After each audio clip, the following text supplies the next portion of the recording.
That is our executive team. Actually, we have 4 teams. We have an executive team that oversees the staff, and then the executive team breaks up into a worship and media team, an educational staff team, and then our facilities and support team. Yeah, that's broken up on the website that way, isn't it? And there are other pictures of each group, I think. And I'm trying to remember if that has been broke. This is something we've actually just instituted. Because there was pictures out in the concourse. Right. Yeah. And I think it was broken up in some of that way. Yeah. You know, our growth here has happened very quickly, and management-wise, when you're growing, wherever you're weak in management, that's going to really become a problem quickly in growth. And 8 years ago, this was a staff of probably 6 people total, and today we have 19 full-time staff, and part-time I don't even know. We have 3 or 4 other, like housekeeping and facility help. We have a bunch in the nursery that help us, probably 15 or more part-time. So, you know, you've gone from if you will use the word, a company of 6 people to a company of 34 people in 8 years. And I like to manage really with a team style. And when we come in to work on things, it's not who's in charge, it's not who's this. We're all on a team. We're all working on it together. It's a great concept until you get 20 people in the room. And so what happens is you got 20 people in the room and an issue comes up. Well, there's no issue that all 20 people are interested in, that all 20 people are engaged in. And so no matter what you're discussing, you end up with half or more of the people in the room. You know, they're just kind of sitting and waiting. And so staff meetings were becoming longer and longer. More unproductive is the way people felt, because only a small portion of that time was really for their area. And last summer I was reading a book called Sticky Teams by Larry Osborne. And it's a great book, and he talked about a team growing from being a track star, you know, one person doing everything, to golf buddies, to a basketball team, to a football team. And you think about it, all these teams, they all have the same vision. Their vision is to win. But golf buddies, nobody's wearing a hat, nobody's wearing a title. It's just you're all doing it together. Everybody pitches in. Basketball team is pretty much still the same. Everybody's in it together. But you do start to have some roles. I mean, the guard doesn't belong down low. You know, your center doesn't belong out at the three-point line. Football team, I think about this, same vision to win, but the defense's way of bringing about that win and the offense's way of bringing about that win are totally different.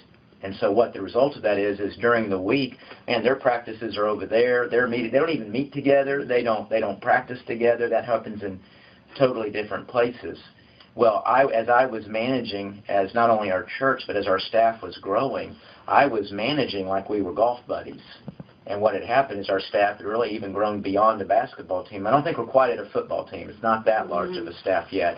But we're kind of in between a basketball and a football team. So I'm down here managing like we're all golf buddies. When there's just got to be more definition. And that was hard for my personality. I want everybody to feel like they're in the inner circle. I want everybody to feel like they have equal ideas, equal say. The problem though is it does start wasting people's time. Things start bottlenecking because you know everything's in it together. It takes longer to get through it. And so that's where we have now divided, really just in the last couple months. We've divided into these different teams, and so now our staff meetings are much shorter because we don't take on big issues in the main staff meeting.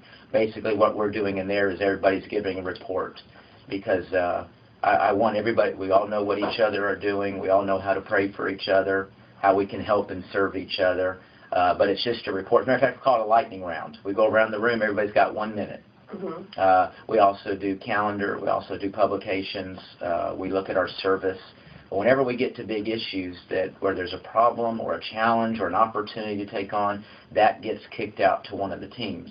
And the people most engaged in making that happen, then they'll go to their meeting and they'll work on that in there. How often do you have a staff meeting? My staff meetings happen. I have an executive staff meeting, the executive team, which is made up of myself, the worship pastor, the education pastor, and the administrative pastor. And so there's 4 of us, and that's kind of a lunch meeting. We meet in here to bring your own lunch, and that's an hour, hour and a half. And that's basically, they're coming to me, they're reporting on what's going on their teams, what they need from me, and then I'm also giving directives what I need your teams to be doing. And so that's like 12 to 12:30 to 1:30, just an hour. We take a half-hour break, and then we go to main full staff. And then full staff is 2 o'clock to 3:30 every Monday. And then our education pastor, he meets with his team, and that's the largest team. Most of our staff is in, that's your children's pastor, your children's associate, your middle school pastor, your senior high pastor, those different people. They meet Monday morning, and they meet every other week as a team. And then in the off week, he goes and he meets with each one of them individually. Then our facilities, they also meet on Monday. Week out in front of them, what's being repaired, what's being cleaned, what's the orders for the week to do.